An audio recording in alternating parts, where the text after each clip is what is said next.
આપનું સ્વાગત છે। હું છું પંકજ શર્મા। શરૂઆત મહત્વપૂર્ણ ખબરથી। હવામાન વિભાગ દ્વારા આગામી દિવસોમાં વાતાવરણ સૂકું રહેવાની આગાહી કરાઈ છે। પશ્ચિમ દિશાથી પવન ફૂંકાતા હવામાં ભેજનું પ્રમાણ વધ્યું છે, છતાં આગામી 7 દિવસ વાતાવરણમાં મુખ્યત્વે સૂકું જ રહેશે। તાપમાનમાં 1 થી 2 ડિગ્રી જેટલો ઘટાડો નોંધાઈ શકે છે, પરંતુ રાજ્યમાં હજુ પણ 40 ડિગ્રીથી વધારે ગરમી યથાવત રહેશે। ખાસ તો અમદાવાદમાં મહત્તમ તાપમાન લગભગ 42 ડિગ્રી સુધી પહોંચી શકે છે।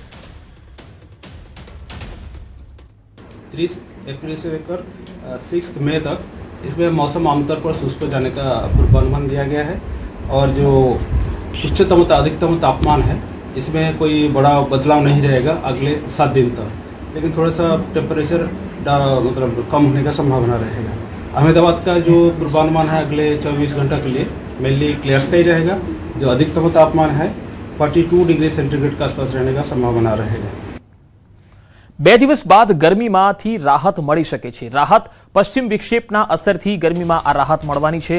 ગરમી અંગે અંબાલાલ પટેલે પણ આગાહી કરી છે। મધ્ય ઉત્તર ગુજરાતમાં પારો 40 થી 42 ડિગ્રી રહી શકે। 2 દિવસ બાદ તાપમાનમાં ઘટાડો થઈ શકે છે। 8મી મે બાદ ફરી ગરમી અસલ રૂપ દેખાડશે। 8 મે બાદ કેટલાક ભાગમાં પારો 45 ડિગ્રીએ પહોંચી શકે છે। 6 થી 12 મેમાં પ્રી મોન્સૂન એક્ટિવિટી થઈ શકે। 11 થી 20 મેમાં આંધી વંટોળનો પ્રકોપ જોવા મળી શકે। અરબ દેશોથી કાળી આંધી ગુજરાત આવશે। 23મી મેના રોજ ગુજરાતમાં ફરી વરસાદની સંભાવના રહેશે। આખરી ગરમીમાંથી હવે રાહત મળી ગયા છે। લગભગ મધ્ય ગુજરાતના ભાગોમાં મહત્તમ તાપમાન 41-42 ડિગ્રી સેલ્સિયસ આસપાસ રહેવાની શક્યતા છે અને ધીરે ધીરે 40 ડિગ્રી સેલ્સિયસ આસપાસ થઈ જવાની શક્યતા છે। ઉત્તર ગુજરાતના ભાગમાં મહત્તમ તાપમાન 41-42 ડિગ્રી સેલ્સિયસ આસપાસ થઈ જવાની શક્યતા છે। તારીખ 6 થી 12 મેમાં પ્રી મોન્સૂન એક્ટિવિટીનો વરસાદ રાજ્યના ભાગોમાં થવાની શક્યતા રહે। તારીખ 11 થી 20 મેમાં આંધી વંટોળ થાય અને આરબ દેશોની કાળી આંધી ચડી આવે। તેમજ 23મી મે લગભગ અંધારો વરસાદ થાય।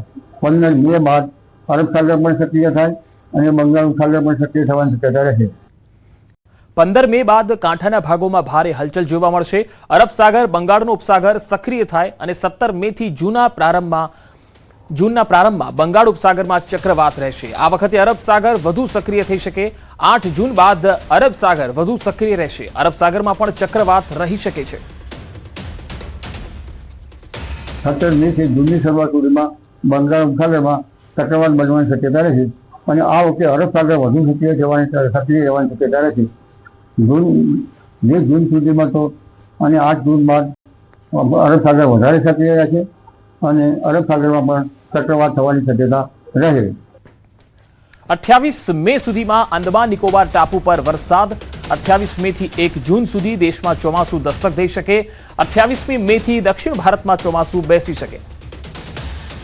લગભગ 28 મે સુધીમાં અંદમાન નિકોબાર ટાપુમાં ભારે વરસાદ થાય અને 28 મે થી ભારતના દક્ષિણ છેડે ચોમાસું પહોંચવાની શક્યતા રહે। 1 જૂન સુધીમાં ચોમાસું પહોંચવાની શક્યતા રહે।